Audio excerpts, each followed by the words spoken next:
A crisis far from Gaza is sending shockwaves across the region. Israel's only southern port on the Red Sea, the Eilat port, is at a standstill, hit hard by Houthi attacks linked to the Gaza war.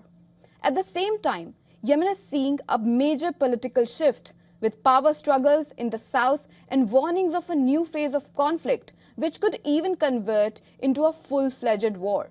Here's how the Red Sea, Gaza and Yemen are now deeply connected. Watch our next report to find out. Israel's strategic southern port of Eilat, once a key gateway to the Red Sea, is now facing what is being called the worst crisis in its history.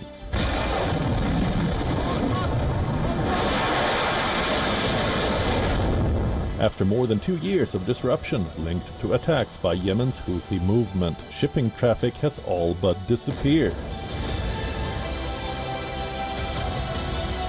Israeli media report that revenues at the port have collapsed to near zero.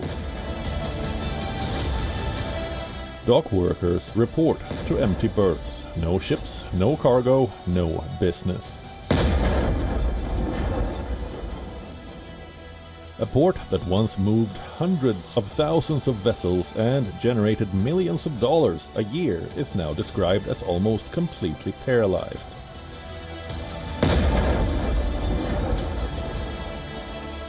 The turning point came in late 2023 when the Houthis seized a vessel linked to Israel and declared a maritime blockade. Missiles and drones followed, targeting Israel and Israeli-linked shipping across the Red Sea. Israel responded with airstrikes inside Yemen, hitting ports, infrastructure and urban centers. But despite these attacks, the Houthis continues to pose one of the most direct regional threats to Israeli trade routes. The economic damage is severe. Annual revenues that once stood at around $66 million have vanished. Government support has been limited, and now Israeli finance and transport ministries say they will not renew the port's operating concession. The port authority is preparing a legal challenge. This was not how Israel envisioned the war. After the October 7, 2023 attacks, officials had hoped Eilat would support northern ports under security pressure. Instead, the Red Sea front collapsed, turning a strategic asset into a liability. Meanwhile, inside Yemen, the political landscape is shifting dramatically. The internationally recognized government says it has taken full control of southern Yemen. This comes after a Riyadh-based delegation of the UAE-backed STC, a powerful separatist force, declared the dissolution of all its political and military structures on Friday.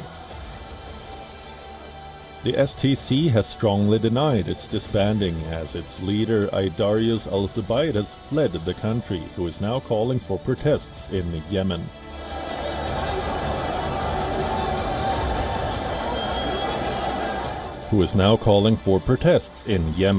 Thousands are rallying in Yemen in support of the STC group. Some held up photos of STC leader Aydarius al-Zubayr. We categorically reject the dissolution of the Southern Transitional Council. The Southern Transitional Council represents us here. We have come in the hundreds of thousands in response to a call within 24 hours, mobilizing thousands around the Southern Transitional Council. The message from Yemen's president is clear. Armed groups must disarm, rejoin the state, or face consequences. The Houthis, he says, must choose between negotiations or a new round of confrontation.